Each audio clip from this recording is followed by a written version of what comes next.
피디님, 카페 창업 살짝 꿈이 있다고 말씀하셨잖아요. 프랜차이즈의 장단점이랑 또 개인 카페의 장단점은 알고 계시죠? 잘 모르겠어요. 일단 가장 기본적으로 프랜차이즈는 내가 할 게 거의 없습니다. 심지어는 계약해놓고 해외여행 갔다 오고 나면 매장이 차려져 있어. 교육도 한 2, 3일이면 끝납니다. 좀 길게 하는 곳은 일주일 정도 하긴 하는데, 요즘 나오는 대부분의 프랜차이즈 카페들은 전 자동화가 돼 있어요. 원두만 내리면 됩니다. 모든 게 다 간편하게 한 2스텝, 3스텝으로 메뉴가 만들어지게끔 나오기 때문에, 특히나 저가 프랜차이즈는 더 그렇고, 대신에 창업비가 비싸요. 그리고 목 좋은 자리에 들어가지 않으면 매출 볼륨을 키울 수가 없기 때문에 투자금이 많이 들어갑니다. 그러면 회수하는데 시간이 엄청 오래 걸리겠죠. 회수하고 나면 브랜드 가치가 떨어질 수 있어요. 예를 들면 나는 한 칸짜리에서 시작했는데 한 1년 하고 나니까 옆에 3칸짜리 카페가 들어왔어. 질 수밖에 없어요. 외관에서 보여지는 게 방문을 하는 선택의 기준이 되는 게 거의 한 8, 90% 되거든요. 저가 카페 같은 경우는. 진짜 내가 카페를 해야겠다 하시면 돈 벌 요량보다는 취미 반, 먹고 사는데 지장 없을 정도의 수익만 생각하시고 개인 카페를 하시는 것도 나쁘진 않습니다. 개인 카페는 우선은 메뉴를 내 마음대로 취급을 할 수 있잖아요.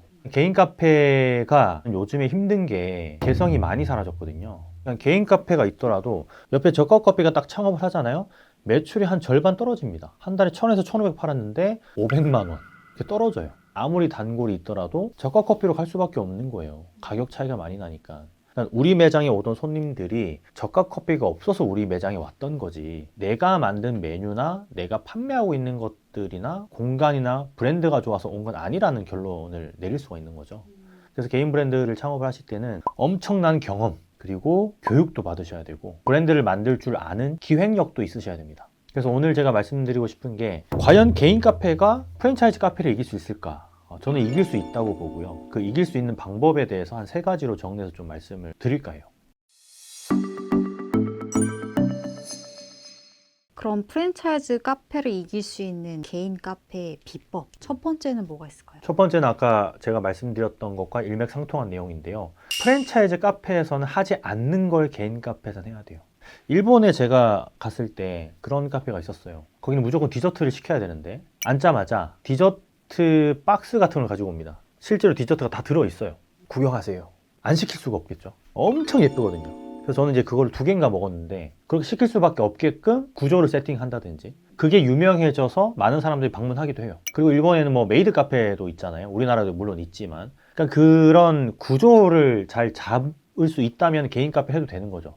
프랜차이즈를 가지 않고 그 카페를 가는 이유는 그런 퍼포먼스나 어떤 구조적인 거, 그리고 시그니처 메뉴의 어떤 특별함이 있어야 돼요. 프랜차이즈 카페에서는 만들어주지 않는 시그니처 메뉴인 거죠. 프랜차이즈 매장에 없는 특별한 디저트라도 한 가지가 있어야 사람들이 찾는 거예요. 저희 장건에서 강의했었던 젠틀커피 이성천 대표님 카페 보면 도곡동에 있거든요. 거기 가면은 커피가 7,000원짜리 메뉴도 있고 10,000원짜리 메뉴도 있어요. 근데 그게 다 잘 팔립니다.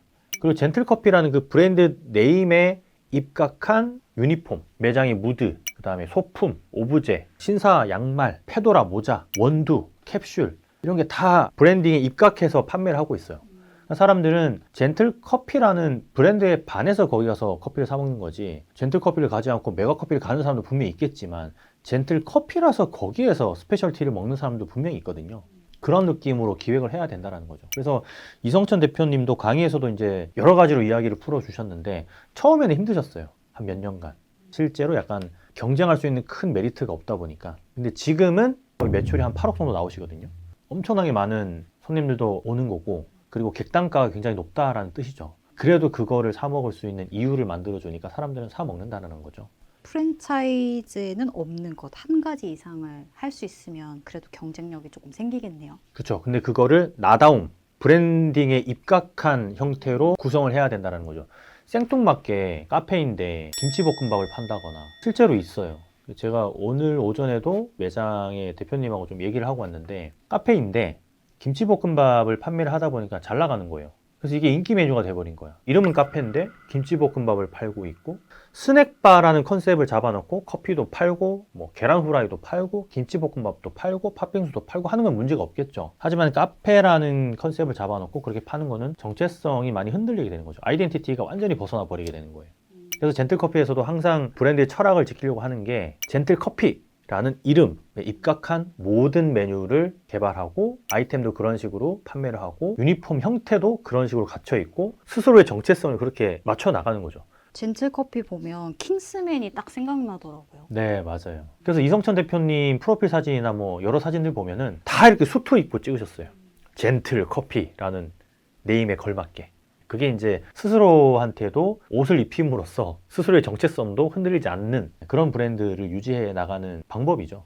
두 번째는 공간을 파는 방법인데 사실 장건에서 강의했던 카페 대표님 중에 수원의 디아즈 카페라고 이수경 대표님이라는 분이 있어요. 이분도 카페가 엄청 힘드셨다가 디아즈 카페로 새롭게 탈바꿈하시면서 엄청난 성공을 이루셨는데 그분은 카페를 이제 인테리어 하실 때 일단 편안함을 추구합니다. 편하게 앉을 수 있는 의자의 크기, 넓게 사용할 수 있는 테이블. MZ세대들이 원하는 그런 핫플레이스가 아니고 10대, 20대, 30대, 40대, 심지어 50대, 60대까지도 방문할 수 있는 그런 카페. 넓은 타겟으로 카페를 기획을 항상 하세요. 그래서 메뉴에도 보면은 쌍화차도 있고요. 대추차도 있고요. 어르신들이 많이 찾아오는 걸 느끼고 그런 니즈가 있는 거를 파악이 된 다음에 그런 메뉴를 넣으셨죠. 그래서 지금 카페 디아즈라고 치면은 수원에서 거의 1등이에요. 근데 스타벅스는 못 이겨요. 피디님 스타벅스 기프티콘 있어요? 네. 저도 있습니다. 스타벅스 기프티콘이 시중에 깔린 게 거의 1조에서 2조 정도 될 겁니다. 스타벅스를 이길 생각하면 안 돼.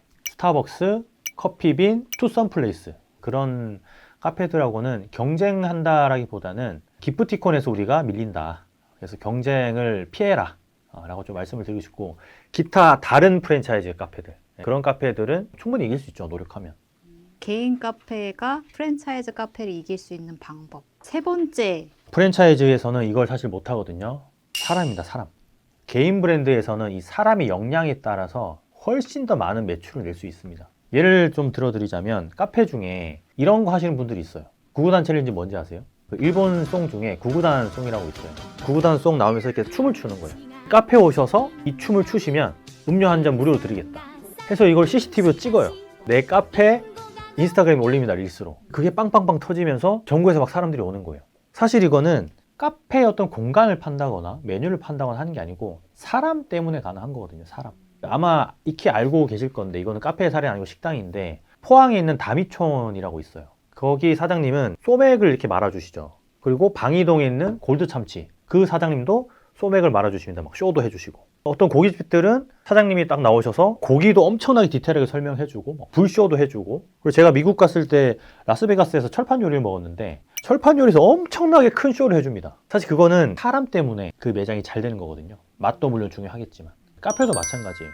프랜차이즈 매장에서는 사실 주인이 계속 상주하면서 커피를 판매할 수도 있겠지만 대부분의 매장들이 직원이나 알바를 통해서 돌아가다 보니까 사장님이 하지 못하는 것들이 있어요. 그런 것들을 일반 개인 카페에서 하시게 되면 충분히 메리트가 있습니다.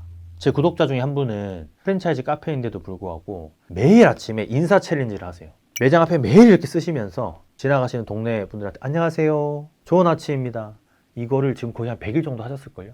저는 그 카페를 인수하지 말라고 말씀을 드렸었거든요. 근데 거금을 주시고 인수를 하셨는데 진짜 그거는 브랜드 때문에 잘 되는 게 아니고 사장님 때문에 잘 되는 거라서 이런 게 좀 차별화를 줄 수 있는 메리트라고 좀 볼 수 있죠.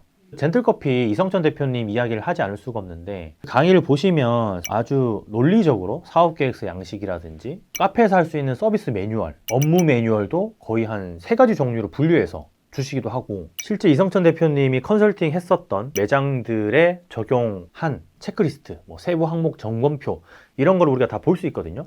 이걸 도입하시고 그 다음에 차별점을 만들어 나가시면 기본기가 탄탄해진 상태에서 마케팅을 하는 게 되기 때문에 저는 이 순서를 좀 추천드리고 싶어요. 마지막으로 한번 핵심만 정리해 주실 수 있을까요? 개인 브랜드가 프랜차이즈 카페랑 경쟁한다는 게 스타벅스나 커피빈이나 투썸플레이스 이런 것들과 경쟁한다라는 개념은 아니고요. 이 브랜드들은 이미 시장을 많이 장악을 했고 브랜딩 자체가 우리 개인 매장들하고는 차이가 날 수밖에 없어요. 그리고 깔린 기프티콘도 너무나 많기 때문에 객수에서는 이길 수가 없습니다. 그래서 일반 지금 계속 생겨나고 있는 프랜차이즈 카페를 이기려면 그들하고 분명 차이점이 있어야 되거든요. 그래서 그게 사람에 대한 차이가 될 수도 있고요. 메뉴적인 차이가 될 수도 있고 또 공간적인 차이가 될 수도 있습니다. 분명히 그들이 가지지 못하는 항목들이 있기 때문에 그런 것들을 좀 잘 파악을 하셔가지고 계속 수정 보완해 나가시면 분명히 저는 프랜차이즈 카페에도 이길 수 있다고 생각을 하고, 이미 그렇게 프랜차이즈 카페를 이기고 있는 도곡동의 젠틀커피라든지 수원의 디아즈 카페, 이런 사례들이 정말 많으니까 벤치마킹을 하셔서 그분들이 사용하는 활용 서식들을 활용하셔가지고 우리 매장에 다 접목시키고 나서, 그리고 나서 마케팅을 해보세요. 그러면 본질이 좀 탄탄해지거든요. 그러면 마케팅 효과를 좀 더 많이 볼 수가 있을 겁니다. 이렇게 좀 정리를 해드리고 싶네요. 그러면 개인 카페를 운영하시는 분들을 좀 응원 드리면서 다음에 또 좋은 콘텐츠로 찾아뵙겠습니다. 홈프로였습니다. 감사합니다.